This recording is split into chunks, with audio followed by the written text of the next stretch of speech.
Hello my dear students, this is doctor दिमेंजानी और आज हम लोग वेल्थ ओरिएंटेड डेफिनेशन के ऊपर डिस्कशन करने वाले हैं। तो सबसे पहले हम देखते हैं कि वेल्थ ओरिएंटेड डेफिनेशन में फर्स्ट नाम जो है वो है Adam Smith. Now as you know that Adam Smith is known as the father of modern economics, but ऐसा नहीं है।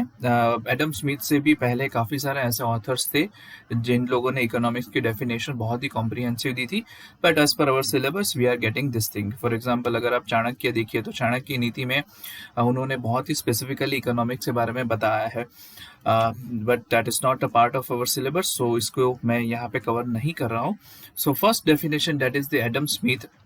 Now, Adam Smith, in his book An Inquiry into Nature and Causes of the Wealth of Nation, describes economics as a study of wealth, a subject dealing producing wealth and using it. So एकदम simple sense में अगर आप देखिए तो wealth oriented definition, wealth का मतलब क्या होगा? पैसा या फिर प्रॉपर्टीज या फिर ऐसी कोई भी चीज जिसको आप वेल्थ बोल सकते हो या फिर आप जिसको एसेट बोल सकते हो, ठीक है।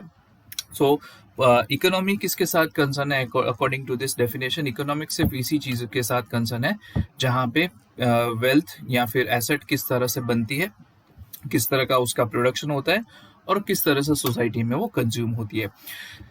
Next is JB Say. JB Say defines economics as the aim of political economy is to show the way in which wealth is produced, distributed and consumed. So जैसे हमने अलग अलग फैक्टर्स देखे वेल्थ के, जैसे कि आप गाड़ी, बंगला है, man, machine, material, all those things which are visible, which are tangible things, उसको हम वेल्थ में कंसिडर कर सकते हैं, उसको हम एसेट में कंसिडर कर सकते हैं, ठीक है। तो ये जितनी भी सारी चीज़ें, ये सभी एसेट्स हैं, ये सभी वेल्थ है। तो एक कंट्री के अंदर ये वेल्थ किस तरह से बनती है, उसका डिस्ट्रीब्यूशन अलग अलग कैटेगरी के अंदर किस तरह से होता है। फॉर एग्जांपल, अगर आप कंट्री में देखें तो रिच पीपल है, उसमें भी सुपर रिच कैटेगरी है, फिर मिडिल क्लास है, lower middle class, upper middle class, और लास्ट में हम देखें तो पुअर क्लास जिसको हम बोलते हैं, ठीक है। तो ये सभी सेगमेंट्स जो इकोनॉमी के हैं उसमें ये वेल्थ का डिस्ट्रीब्यूशन किस तरह से हो रहा है, नेशनल इनकम किस तरह से डिस्ट्रीब्यूट हो रही है और उसका कंजम्पशन किस हिसाब से हो रहा है।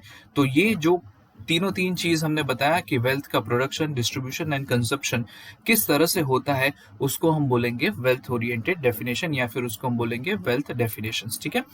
आगे का पॉइंट अगर हम देखें तो जेएस मिल ने एक definition the. Political economy professes to teach or investigate the nature of wealth and the loss of its production and distribution. तो आप देख सकते हो कि मोर और लेस दोनों तीनों डेफिनेशन सिमिलर वे में ही जा रही है। Ultimately, the focus is to identify the factors which are producing the wealth and how these wealths are distributed among the various sections of the society.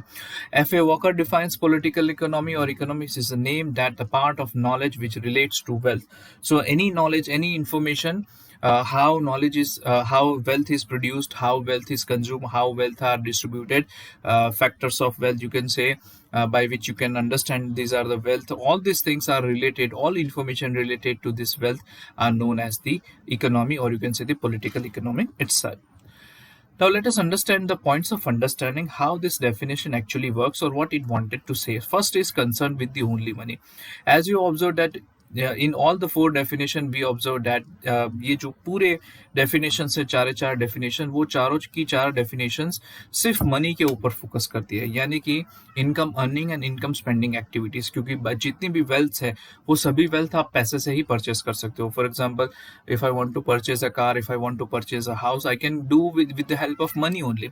अगर मेरे पास पैसा है तो सब कुछ मैं परचेस कर सकता हूँ। वो लोग बोलते हैं ना कि पैसा है तो कैसा है, ठीक है। सो इसी तरह से it focus on constantly on money itself, पैसे के अलावा किसी और चीज पे ये फोकस नहीं करती। सेकेंड डेफिनेशन, सेकेंड पॉइंट अगर हम देखें तो how many is earn and how it is spend. So income earning and income spending activities यहाँ पे ज्यादा फोकस हो रही है कि कोई भी पर्सन कंट्री के अंदर किस तरह से पैसे अर्न कर रहा है और उसका यूटिलाइजेशन कैसे कर रहा है। अब जैसे कि देखिए, अगर सुपर रिच क्लास पर्सन है, जैसे भाई मुकेश भाई अंबानी देख लीजिए आप, तो उनकी लाइफस्टाइल अलग है, ठीक है। और एक रेलवे प्लेटफॉर्म पे एक बंदा जो सो रहा है भीख मांग के, वहां पे अपना गुजारा कर रहा है, उसकी लाइफस्टाइल अलग है, उसकी अर्निंग एक्टिविटी अलग है, उसकी स्पेंडिंग एक्टिविटी अलग है, ठीक है। तो इस तरह से अलग अलग क्लास के सोसाइटी के अलग अलग जो क्लासेस है वो किस तरह से पैसे को अर्न करे और उसका एक्सपेंडिचर किस हिसाब से करे, उसके साथ ही ये डेफिनेशन का कंसिडरेशन है। Third is how wealth is produce and it is distributed. So as we observe in definition कि वेल्थ को किस तरह से प्रोड्यूस किया जाता है और उसको पूरी इकोनॉमी में किस तरह से अलग अलग जो क्लास ऑफ सोसाइटीज है, जो सेगमेंट्स है, उसको किस तरह से डिवाइड किया जाता है, उसके ऊपर ये फोकस करती है। Next point is knowledge related to wealth, you can say. So whatever information, whatever things, whatever assets, producing information, जो कुछ भी है आपके पास, वो सभी informations को आपको knowledge related to wealth we can say. So wealth कैसे बनती है, उसका production कैसे होता है, कौन कौन से requirements हैं आपको wealth produce करने के लिए, ये सभी information आप इस definition में cover कर सकते हो. Next point is factors of wealth. As I already discussed this thing, factors of wealth में क्या आएगा कि आपकी एसेट्स आएगी, ठीक है, जैसे गाड़ी, बंगला, मकान, वॉट एवर यू कैन से, ऐसी कोई भी चीज ऐसे जिसको आप एसेट बोल सकते हो, वो सभी चीज यहाँ पे आपके वेल्थ में कंसिडर होगी, ठीक है। मनी तो है ही है of course. Next point is no human values.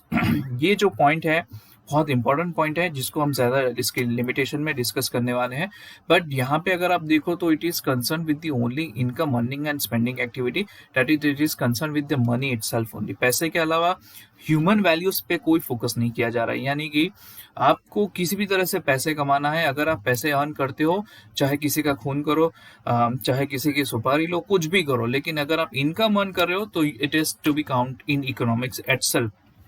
First limitation is wealth oriented definition focuses only on wealth and man is completely ignored, you can say. So एक क्वेश्चन हमेशा रहता है कि इंसान पैसे के लिए है या पैसा इंसान के लिए है। नहीं, मनी फॉर मैन और man for money, this is always confusing situation. आप लोगों को क्या लगता है कि इंसान पैसे के लिए है या पैसा इंसान के लिए? प्लीज मुझे कमेंट बॉक्स में जरूर से लिखिएगा आज की सिचुएशन के हिसाब से। Although it's not considered in this definition, but अगर सोचने वाली चीज हम देखें तो आज पैसा आदमी को खरीद रहा है या आदमी पैसे को खरीद रहा है? According to this definition, the important part over here is the money itself, but the man for whom the money is earned, man for whom wealth is created is completely ignored. इंसान के बारे में कुछ भी बताया नहीं गया है, ह्यूमन वैल्यूज के बारे में कुछ भी यहाँ पे बताया नहीं गया है।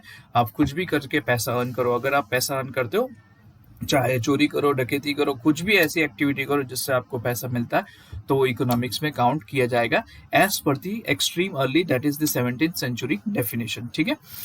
Second major limitation is wealth is restricted to material means only. एक सबसे बड़ा इस डेफिनेशन का लिमिटेशन ये है कि ये जो वेल्थ है वो सिर्फ और सिर्फ मटेरियल मींस तक ही लिमिटेड है। इसका मतलब ये हुआ कि जो भी फिजिकल गुड्स है या टेंजिबल गुड्स है जिसको आप टच कर सकते हो, जिसको आप देख सकते हो, जिसको फील कर सकते हो, ऐसी चीजों को ही इकोनॉमिक एक्टिविटी में काउंट किया गया है, जबकि ऐसा नहीं है। लेट्स से फॉर एग्जांपल अगर डॉक्टर्स है, लॉयर्स है, टीचर्स है, आर्टिस्ट है, तो ये सब मटेरियल वेलफेयर प्रोड्यूस नहीं करते। जैसे टीचर है, मैं एक प्रोफेसर हूँ, तो मैं अगर अपना नॉलेज शेयर कर रहा हूँ उसके अगेंस्ट में मैं पैसा अर्न कर रहा हूँ, आई एम चार्जिंग, ठीक है, तो ये मेरी इकोनॉमिक एक्टिविटी हुई। बट अर्लियर डेफिनेशन में, ये डेफिनेशन में इसको इकोनॉमिक एक्टिविटी में काउंट नहीं किया जाता था। अगर लॉयर्स है, ठीक है, लॉयर अपनी सर्विस प्रोवाइड करिए, पुलिस है, पुलिस अपनी सर्विस प्रोवाइड करिए, आर्मी अपनी सर्विस प्रोवाइड करिए, तो all this things are not considered in this definition, जो बहुत ही गलत है। Next limitation is wealth oriented definition ignores human welfare, emphasis is given to wealth itself। देखो यहाँ पे क्या हो रहा है कि ह्यूमन वेलफेयर को कंप्लीटली इग्नोर किया गया है, ठीक है, और किसके ऊपर ज्यादा फोकस किया गया है? तो सिर्फ वेल्थ के ऊपर फोकस किया गया है, ठीक है। तो अगर आप ऐसी कोई भी एक्टिविटी करते हो जिससे ह्यूमन वेलफेयर नहीं हो रहा है, ठीक है, कुछ ऐसी एक्टिविटीज है, फॉर एग्जांपल ड्रग्स है, ठीक है, स्मगलिंग है, then you can say excessive production of arms and ammunitions है, ठीक है, तो ये सभी क्या है कि ये ह्यूमन वेलफेयर को कंट्रीब्यूट नहीं करती, ह्यूमन वेलफेयर को प्रोड्यूस नहीं करती। सो वेदर कोई भी एक्टिविटी जो ह्यूमन वेलफेयर को कंट्रीब्यूट करती है या नहीं करती, अगर आपको पैसा मिलता है तो ये उसको इकोनॉमिक्स में हम कंसिडर कर सकते हैं, ठीक है। Okay, thank you so much my dear friends. I hope आप लोगों को ये टॉपिक अच्छी तरह से समझ में आ गया होगा। नेक्स्ट लेक्चर सीरीज 3 में हम फिर से एक नया डेफिनेशन यहाँ पे लेके आएंगे, वेलफेयर ओरिएंटेड डेफिनेशंस। तो आप सबसे रिक्वेस्ट है कि चैनल को सब्सक्राइब कीजिए और लाइक कीजिए, बेल नोटिफिकेशन जरूर से प्रेस कीजिएगा। Thank you, enjoy.